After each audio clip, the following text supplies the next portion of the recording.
हमें तो आजकल नीतीश कुमार जी पे बड़ा, उनके बारे में सोच के अखिलेश भाई बड़ी चिंता भी होती है। मैं कल आया तो मीडिया के साथियों ने एयरपोर्ट पे पूछा कि नीतीश जी के बारे में आप क्या कहेंगे। हमने कहा आजकल बिहार में भोजपुरी का एक गाना बहुत बज रहा है कि छन छन बदले तोहरे मिजाज रजऊ, धोखेबाज रजऊ, और बड़ी आशा और बड़ी उम्मीद के साथ ये कह के जा रहा हूं कि नफरत के कारोबार को बदलेगा ये बिहार। बिहार की ही बैसाखी है जो दिल्ली चल रही है, टिकी हुई है, खड़ी है। इसलिए ये पंक्तियां पढ़ के जा रहा हूं कि नफरत के कारोबार को बदलेगा ये बिहार, उस झूठे चौकीदार को बदलेगा ये बिहार, जुल्मत तेरे आसार को बदलेगा ये बिहार, इस बार इस सरकार को बदलेगा ये बिहार। घर की दीवार में खुद तुमने किया है सुराख, अब कोई झांक रहा है तो शिकायत कैसी। जिस धरती को कभी महात्मा गांधी ने चुना अपनी कर्मभूमि बनाने के लिए, अगर आज वहां पर नफरत वाली ताकतें मजबूत होकर के बैठी हैं तो हमें अपने गिरेबान में झांकना तो पड़ेगा। मुझे याद है मैं पिछले विधानसभा चुनाव में यहां चुनाव प्रचार में आया था अध्यक्ष जी, मंच टूट गया था, ये शायद यही विधानसभा है, मुझे याद रह गया था। इसमें कोई दो राय नहीं कि जिस दिन हम एक यूनिट बनके, एक ताकत बनके लड़ें तो नफरत इतनी ताकतवर नहीं होती कि वो हमें हरा सके। लेकिन आपने कभी सोचा है कि मोहब्बत हमेशा हार जाती है, नफरत जीत क्यों रही है? क्योंकि नफरत कलेक्टिव होकर के, एकजुट होकर के कोशिश कर रही है, और मोहब्बत के जो अलंबरदार हैं, जो मोहब्बत के पैरोकार हैं, वो अपनी अपनी दुनिया में मुट्ठी भर लोगों को लेकर के मगन हैं, खुश हैं। उन्हें लगता है कि दुनिया हम ही से चल रही है, हम आगे नहीं आएंगे तो कोई आगे नहीं बढ़ सकता, और इस चक्कर में एक एक करके सब हारे हुए, थके हुए अपने घरों में बैठे हैं। मैं आज नरकटियागंज में खड़ा होकर के, पश्चिमी चंपारण में खड़ा होकर के, बेतिया में खड़ा होकर, बगहा में खड़ा होकर के आप सारे लोगों से यह कहना चाहता हूं कि अगर आपको यह लगता है कि आने वाले चुनाव या जो गुजरा चुनाव था वो सिर्फ सांसद और विधायक बनने बिगाड़ने का चुनाव है, तो आप बहुत छोटा सोच रहे हैं। खतरा बहुत बड़ा है। देश की सत्ता पर बैठे हुए लोगों का जो अंतिम सच है वो यही है कि वो डॉक्टर बाबा साहब अंबेडकर के संविधान से नफरत करते हैं। याद करिए लोकसभा चुनाव में भारतीय जनता पार्टी के बड़े नेताओं के बयान, चाहे वो अनंत हेगड़े हो, चाहे लल्लू सिंह हो, चाहे ज्योति मिर्धा हो, चाहे मेरठ ला करके मुंबई से चुनाव लड़ाए गए और मौजूदा सांसद अरुण गोविल हो, नारा क्या था? हमें बहुमत दो, हम संविधान बदलेंगे। हमने आपने अपने कानों से सुना है इस नारे को।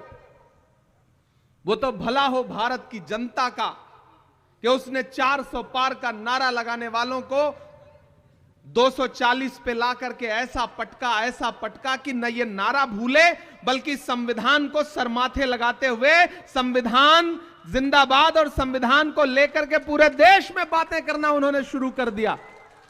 चिरागों के सफर में दबदबा हो आंधियों का, चिरागों के सफर में दबदबा हो आंधियों का, तो फिर अंजाम जुल्मत के सिवा कुछ भी नहीं होगा।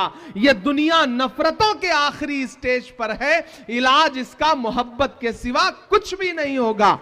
उस मोहब्बत की कोशिश के लिए हम सारे लोग तैयार हैं। आप भी हमारा साथ देने के लिए तैयार रहेंगे।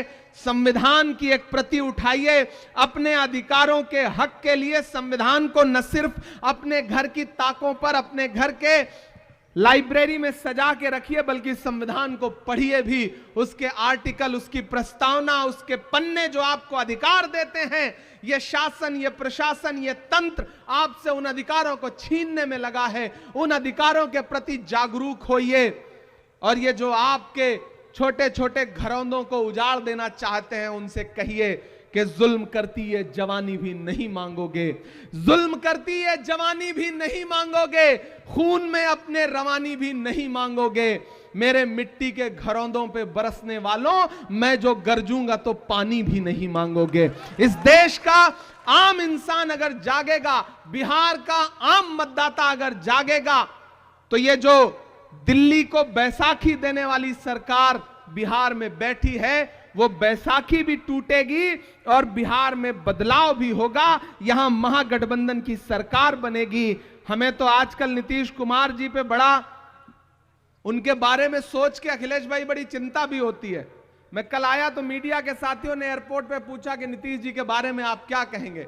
हमने कहा आजकल बिहार में भोजपुरी का एक गाना बहुत बज रहा है कि छन छन बदले तोहरे मिजाज रजऊ, धोखेबाज रजऊ। तो मुझे लगता है कि जो साहित्य और संस्कृति है ना, वो समाज का दर्पण होती है।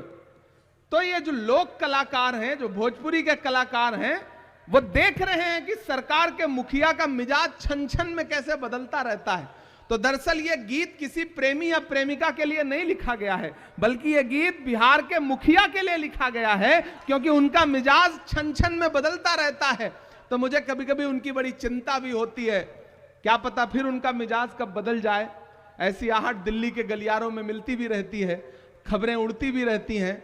हम उन खबरों का इंतजार करेंगे, लेकिन आपसे इतना कहना चाहते हैं साथियों कि जो संस्थानिक तौर पर अपने एजेंडे को लेकर के भाजपा और आरएसएस के लोग आगे बढ़ रहे हैं, उसका मुकाबला संविधान की किताब से ही किया जा सकता है। जो मुहिम जगाने के लिए राहुल गांधी जी पूरे देश में जा रहे हैं, हम उनके सहयोगी, उनके सिपाही, उनके साथी बनकर के आपके बीच में आए हैं और आपसे ये अनुरोध करते हैं कि इस बड़ी लड़ाई में हमारे साथ खड़े होइए, कांग्रेस पार्टी के साथ खड़े होइए।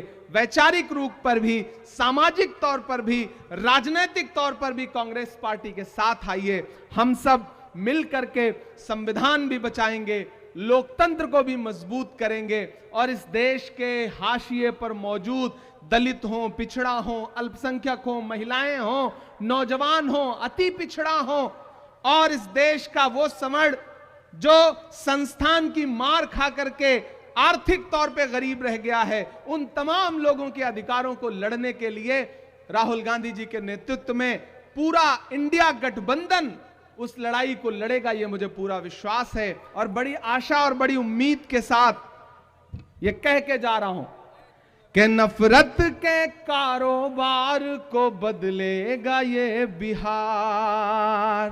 बिहार वालों, आपके नाम ये पंक्तियां हैं कि नफरत के कारोबार को बदलेगा ये बिहार।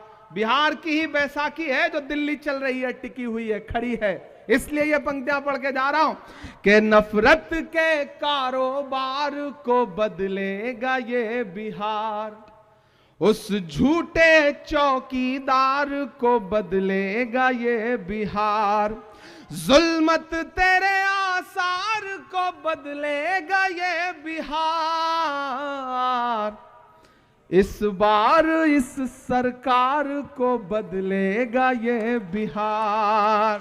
बहुत शुक्रिया, बहुत धन्यवाद। आपने बहुत प्यार से, मोहब्बत से इस कार्यक्रम में शिरकत की है। संविधान जिंदाबाद रहेगा, लोकतंत्र जिंदाबाद रहेगा। फिर आपके बीच में आएंगे, ये आपसे वादा करते हैं।